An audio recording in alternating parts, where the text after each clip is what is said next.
वर्ष 2023 की पहली नेशनल लोक अदालत आयोजित हुई, जिसमें मोटर दावा, दुर्घटना, वैवाहिक मामले, बैंक रिकवरी, विद्युत अधिनियम समेत प्रकरणों का निराकरण आपसी सहमति के आधार पर किया गया। हाईकोर्ट, जिला एवं तहसील अदालतों में आयोजित नेशनल लोक अदालत में सहज न्याय पाकर पक्षकारों के चेहरे भी खिले हुए नजर आए। नगर निगम के सभी संभागीय एवं जोन कार्यालयों समेत निगम मुख्यालय में आयोजित हुई लोक अदालत में करदाताओं को करों में छूट का लाभ भी प्रदान किया गया। लिहाजा दोपहर तक निगम के खजाने में 3 करोड़ से ज्यादा की राशि जमा हो गई। मध्य प्रदेश लघु वेतन कर्मचारी संघ के द्वारा चलाए जा रहे चरणबद्ध आंदोलन के तीसरे चरण में संघ ने जन प्रतिनिधियों को मांग पत्र सौंपा है। नियमितीकरण समेत कुल 22 सूत्रीय मांगों को लेकर संगठन द्वारा आंदोलन किया जा रहा है।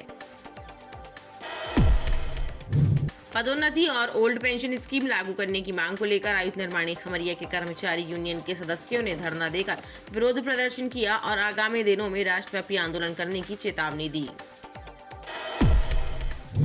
कृषि उपज मंडी की चौपट सफाई व्यवस्था से ग्राहकों एवं व्यापारियों में रोष व्याप्त है। उनका आरोप है कि शिकायत करने के बाद भी मंडी में साफ सफाई नहीं होती है। उसके अलावा मंडी प्रबंधन द्वारा इस ओर कोई ध्यान नहीं दिया जाता है।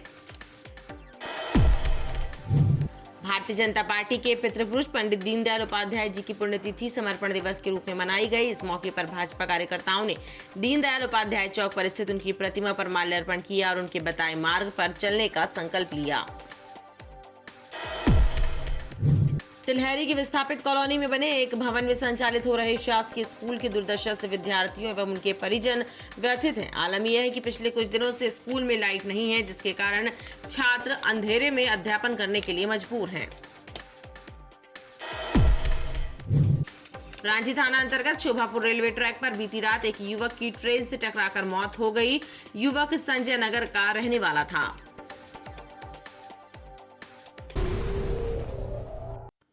नमस्कार, स्वागत है आपका बीटीवी न्यूज में। आपके साथ मैं हूं सना और आइए खबरों की शुरुआत से पहले एक नजर डाल लेते हैं हेडलाइंस पर। साल की पहली नेशनल लोक अदालत हुई आयोजित, त्वरित न्याय पाकर पक्षकारों के चेहरे खिले, आपसी सहमति से हुआ मामलों का निराकरण। विभिन्न मांगों को लेकर आयुक्त निर्माणी सुरक्षा कर्मचारी यूनियन ने दिया धरना, मांगे पूरी न होने पर दी देशव्यापी आंदोलन की चेतावनी।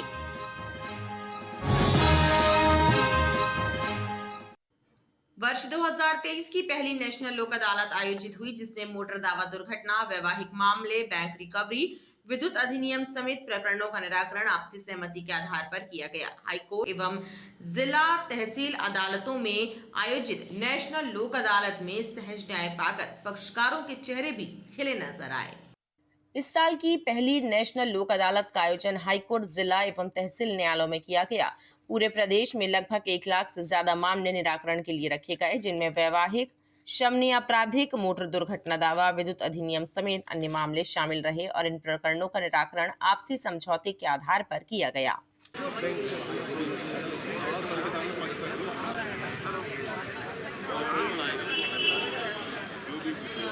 5,500 से ज़्यादा प्रकरण रखे गए हैं और लोक अदालत में 20 लाख और 20 लाख के नीचे ही रहते हैं जो प्रकरण बैंक में प्री लिटिगेशन के, वही रखे जाते हैं। तो जो भी लोन के केस हैं जिसमें लोग कॉम्प्रोमाइज़ करना चाहते हैं अलग अलग बैंक में जो रिकवरी पॉलिसी है उसके तहत, तो लोग यहाँ आके समझौता कर सकते हैं और यहाँ जो समझौता होता है वो फाइनल होता है। सर, इसमें कितनी रिकवरी वाले मामले हैं? नहीं, बैंक के तो सारे मामले रिकवरी वाले ही रहते हैं। जो खाते एनपीए हो गए हैं वो यहाँ आते हैं लोग और वो यहाँ आके सेटल कर सकते हैं। आज लोक अदालत में हमारे पक्षकार कम से कम 2018 से परेशान थे। आज उनका निर्णय हुआ है और उन्हें बहुत राहत मिली है। 20% की छूट दी गई है कि जो उनका जमा करा दिया गया और समझौता करा दिया गया। किस चीज़ का निर्णय हुआ? जो एमपीवी में बिजली चोरी का मामला रहा उसका निर्णय हुआ है। लगभग कितने का बना दिया गया? इसमें रहा 13,417 का था, जिसमें कि 5,000 रुपये जो जमा करवाए हैं और राजीनामा करा दिए। ये बहुत अच्छी पहल है। बहुत अच्छी पहल है लोक अदालत की और इससे सभी जनता को लाभ हो रहा है। इस बार की लोक अदालत में 2 प्रकृति के मामले हैं, एक प्री लिटिगेशन मामले और दूसरे न्यायालय में लंबित मामले। प्री लिटिगेशन के 50,113 मामले रखे गए हैं और जो न्यायालय में लंबित हैं वो 7,187 प्रकरण रखे गए हैं। प्री लिटिगेशन में जहां बैंक रिकवरी, विद्युत बिल के बकाया, ट्रैफिक चालान, BSNL इत्यादि के मामले हैं। और जो न्यायालय में लंबित मामले हैं उनमें 138 चेक बाउंस के मामले, कंपाउंडेबल क्रिमिनल केसेस, MST के मामले और सिविल मामले इत्यादि रखे गए हैं। लगभग कितने मामले निपटने की संभावना? पिछली बार लगभग 5000 मामले निपटे थे। इस बार भी उम्मीद है कि लगभग ये आंकड़ा जो है इससे थोड़ा से मामला 10-15% अधिक मामले निपटाने की एक संभावना है। लोक अदालत पक्षकारों को त्वरित एवं सरल न्याय प्रदान करने के लिए बेहतर माध्यम साबित हो रहा है। इसमें न केवल सुलभ न्याय मिल रहा है बल्कि पीड़ित पक्षकारों को शुल्क भी नहीं लगता है, जिसके कारण सहज न्याय पाकर पक्षकार भी खुश नजर आ रही हैं। नगर निगम के सभी संभागीय एवं जोन कार्यालयों समेत निगम मुख्यालय में आयोजित हुई लोक अदालत में करदाताओं को करों में छूट का लाभ भी प्रदान किया गया। लिहाजा दोपहर तक निगम के खजाने में 3 करोड़ से ज्यादा की राशि जमा हो गई। नगर निगम मुख्यालय समेत संभागीय एवं जोन कार्यालयों में भी लोक अदालत आयोजित हुई, जिसमें करदाताओं को जलकर, संपत्ति कर और प्री लिटिगेशन प्रकरणों में नियमानुसार छूट का लाभ दिया गया। लिहाजा बड़ी संख्या में करदाताओं ने इसका लाभ उठाया।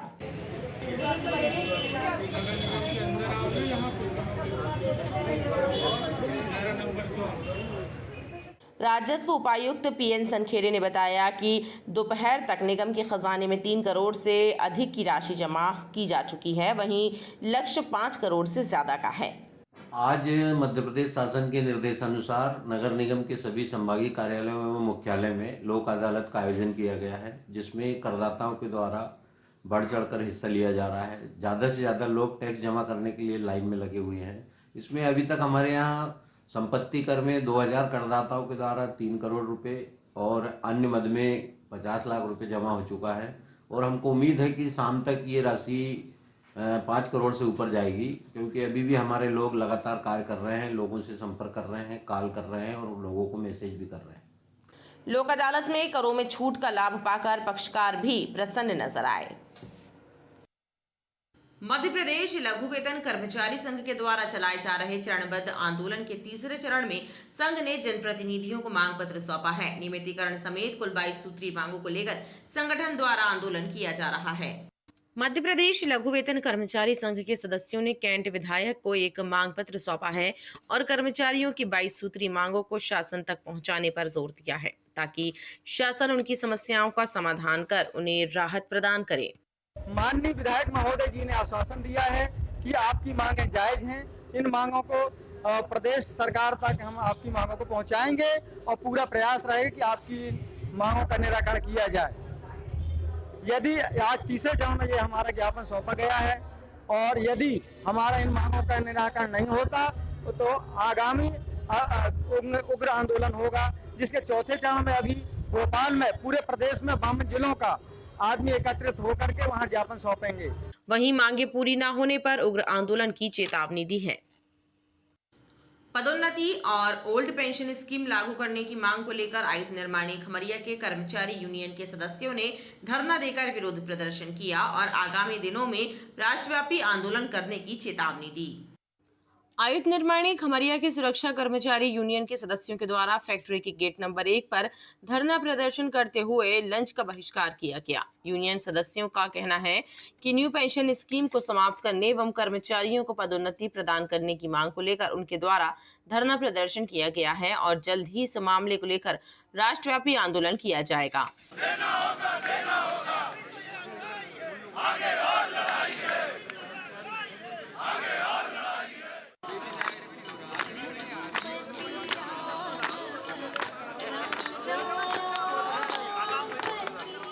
खमरिया का मुद्दा प्रमोशन का अलग मुद्दा है, लेकिन एनपीएस का मुद्दा राष्ट्रव्यापी है और पूरे 6 महीने का एक कार्यक्रम घोषित है और उसके बाद हमारा पूरा राष्ट्रव्यापी आंदोलन चलेगा। उसका एक प्राथमिक चरण है, उसके लिए हम लोग इकट्ठे हैं। क्या मांगे हैं आप लोगों की? हमारी 2 प्रमुख मांगे हैं। एक तो ये खमरिया के 1250 कर्मचारी, आयुक्त निर्माणी खमरिया के 1250 कर्मचारी पिछले 1 साल से तमाम पात्रताएं होने के बावजूद भी प्रमोशन से वंचित रखे गए हैं। ये निगमीकरण के नाम पर कर्मचारियों को लूटा जा रहा है, इसको रोका जाए। एक हमारा मुद्दा। दूसरा मुद्दा हमारा है कि पेंशन स्कीम सरकार सभी कर्मचारियों के लिए एक समान करे और एनपीएस को पूरी तरह से खत्म कर दिया जाए, जैसा कि 5 राज्यों में हो चुका है, ऐसे पूरे देश के कर्मचारियों के लिए कर दिया जाए। ये 2 हमारे मुख्य मुद्दे हैं। सुरक्षा कर्मचारी यूनियन के सदस्यों ने कर्मचारी हितों के लिए चरणबद्ध आंदोलन करने का शंखनाद करते हुए चेतावनी दी है कि जल्द ही उनकी मांगें पूरी नहीं की जाएंगी तो बृहद स्तर पर आंदोलन किया जाएगा। कृषि उपज मंडी की चौपट सफाई व्यवस्था से ग्राहकों एवं व्यापारियों में रोष व्याप्त है। उनका आरोप है कि शिकायत करने पर ही मंडी में साफ सफाई होती है, उसके अलावा मंडी प्रबंधन द्वारा इस ओर कोई ध्यान नहीं दिया जाता है और न ही सफाई कर्मियों को इससे कोई सरोकार है। कृषि उपज मंडी में व्याप्त अव्यवस्थाओं से ग्राहक एवं व्यापारी हलाकान है। सबसे बड़ी समस्या सफाई व्यवस्था की है। उनका कहना है कि कई दिनों तक मंडी में साफ सफाई नहीं होती है, जिसकी वजह से जगह जगह कचरे के ढेर लगे रहते हैं और बीमारियों के फैलने का खतरा भी बना रहता है। मंडी में निरंतर फैली अव्यवस्थाओं का नतीजा है ये। आप खुद देख रहे हैं, आज विगत 20 से 25 दिनों में झाड़ू लगती नहीं। झाड़ू के नाम पे आते हैं, खाना पूर्ति करते हैं और चले जाते हैं। कंप्लेन करने पे ये आज हो जाएगी, कल हो जाएगी, भैया करते हैं। जिस दिन हम कंप्लेन करते हैं उस दिन अच्छी बकायदा साफ सफाई होगी, उसके बाद महीनों नहीं लिखेंगे। जिसके वक्त में आज आप सफाई का ये आलम है कि मंडी में कोई खड़े नहीं हो सकते 2 मिनट के लिए, इतनी धूल डस्ट पूरा कचरा लगा हुआ है। सफाई तो आप देख लीजिए, अब कैमरा घुमा के देखिए, यहाँ से वहाँ तक कचरों का ढेर लगा हुआ है। आज महीने हो गए, महीनों सफाई। आप जब स्थिति पैदल यहाँ चल नहीं सकते, यहाँ आ नहीं सकते, खड़े नहीं हो सकते, आप अपनी दुकान के अंदर नहीं बैठ सकते हैं, जो स्थिति है। और सुनने वाला कोई भी नहीं है, ना हमें मंडी के अध्यक्ष सुनने वाले हैं, ना सचिव सुनने वाले हैं, कोई सुनने वाला नहीं है। सिर्फ यहाँ बोलने बस हवाई कर देते हैं और खुद भी परेशान है, लेकिन करना कुछ नहीं है। कोई नेता आएगा, बड़ा नेता आएगा तो पूरे नेता जाएंगे झाड़ू लगाने के लिए मंडी के अंदर। जितने बड़े नेता पूरे दिखाने लगेंगे झाड़ू लगाने, बाकी उसके बाद जो जाते हैं लौट के नहीं आते हैं। व्यापारियों एवं ग्राहकों ने सफाई व्यवस्था दुरुस्त करने की मांग की है। भारतीय जनता पार्टी के पितृपुरुष पंडित दीनदयाल उपाध्याय जी की पुण्यतिथि समर्पण दिवस के रूप में मनाई गई। इस मौके पर भाजपा कार्यकर्ताओं ने दीनदयाल उपाध्याय चौक पर स्थित उनकी प्रतिमा पर माल्यार्पण किया और उनके बताए मार्ग पर चलने का संकल्प लिया। इस दौरान भाजपा के अन्य मंडलों में भी पुष्पांजलि कार्यक्रम आयोजित किए गए। एकात्म मानववाद के प्रणेता पंडित दीनदयाल उपाध्याय की पुण्यतिथि को समर्पण दिवस के रूप में मनाया गया। भाजपा के पितृपुरुष पंडित दीनदयाल जी की माणोताल स्थित प्रतिमा पर श्रद्धा सुमन अर्पित करते हुए भाजपा नेताओं एवं कार्यकर्ताओं ने पंडित जी से जुड़े पुण्य स्मरणों को याद किया और उनके बताए मार्ग पर चलने का संकल्प लिया।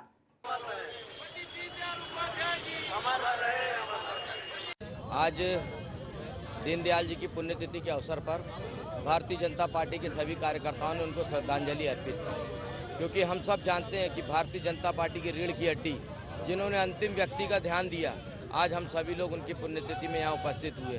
भारतीय जनता पार्टी ने उनके मार्गदर्शन पर चलते हुए लगातार शहर का विकास किया है, पूरे प्रदेश का विकास किया है, पूरे देश का विकास किया है।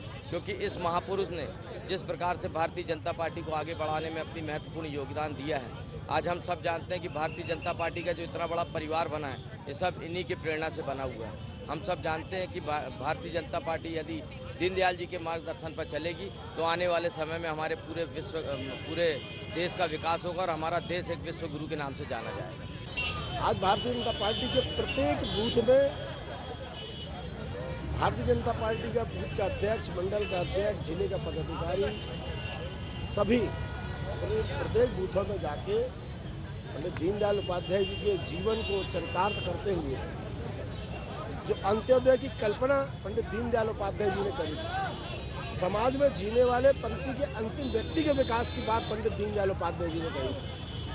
आज उन ऐसी पुण्य आत्मा को पुण्य स्मरण करते हुए मैं उनके चरणों को नमन करता हूँ। इसी कड़ी में स्वामी विवेकानंद मंडल में भी पंडित दीनदयाल उपाध्याय को पुष्पांजलि अर्पित की गई। चांद रहेगा, दीनदयाल जी का नाम रहेगा। भारतीय जनता पार्टी मानववाद के प्रणेता, एकात्म मानव दर्शन के रचयिता पंडित दीनदयाल उपाध्याय जी की पुण्यतिथि पर आज पूरे प्रदेश पर प्रत्येक बूथ स्तर पर इस प्रकार के पुष्पांजलि के कार्यक्रम आयोजित किए जा रहे हैं। उसी के तारतम्य में विवेकानंद मंडल के आज विवेकानंद वार्ड के इस बूथ में भी पुष्पांजलि का कार्यक्रम आयोजित किया गया।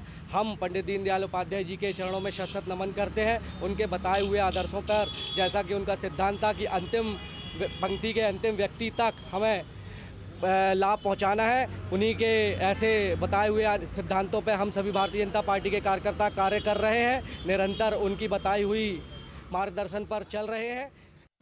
तिलहरी की विस्थापित कॉलोनी में बने एक भवन में संचालित हो रहे शासकीय स्कूल की दुर्दशा से विद्यार्थी एवं उनके परिजन व्यथित हैं। आलम यह है कि पिछले कुछ दिनों से स्कूल में लाइट नहीं है, जिसके कारण छात्र अंधेरे में अध्यापन करने के लिए मजबूर हैं।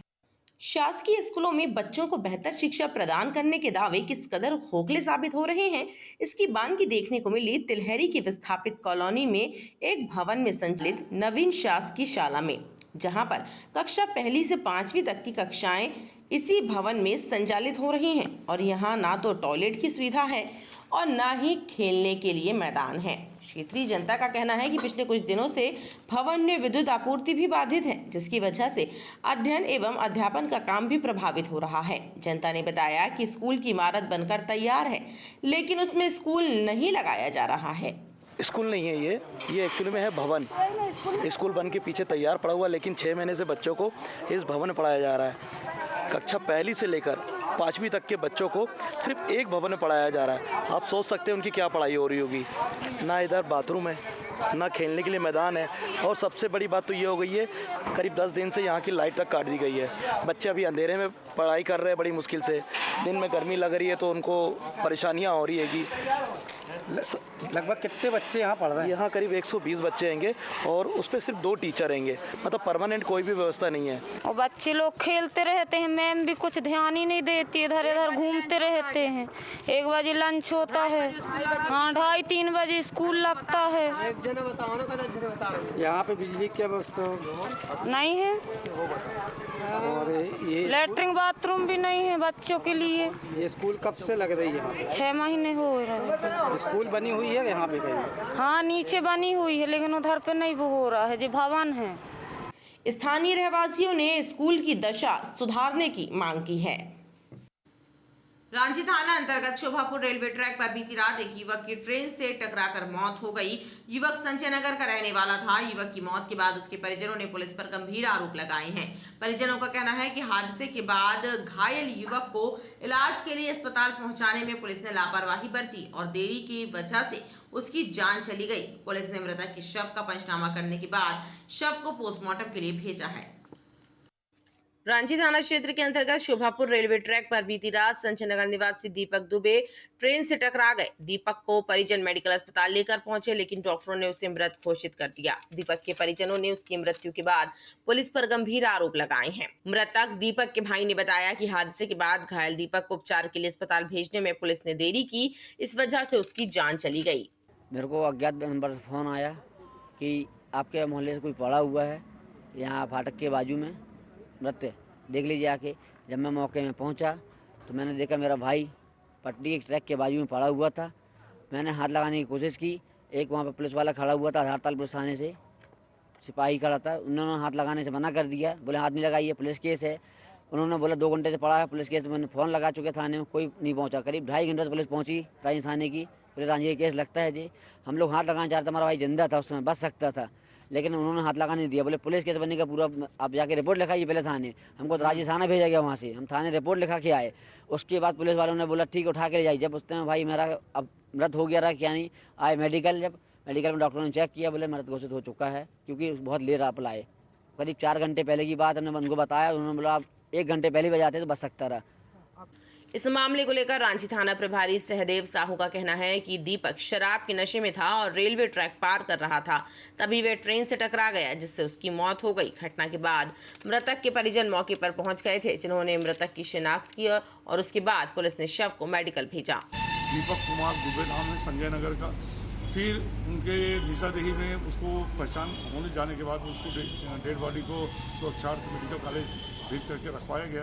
आज उसे पंचनामा कार्रवाई करके पीएम कराया गया है। उनके वारसानों को डेड बॉडी दे दी गई है। ये लड़का जो है मृतक शराब के नशे में था, शराब पी करके और अपने रेलवे क्रॉसिंग को क्रॉस कर रहा था, उसी समय ट्रेन आ गई, इसीलिए उसको हेड इंजरी हुई है और डेथ हुई थी, ऐसा मुझे प्रतीत होता है। इसके अलावा और कोई शक सुबह नहीं है उसको। पुलिस ने मृतक दीपक के शव का पंचनामा कर सुबह पोस्टमार्टम कराया और मर्ग कायम कर घटना की जांच शुरू कर दी है। खबरों का सिलसिला लगातार जारी रहेगा। आप देखते रहिए BTV न्यूज।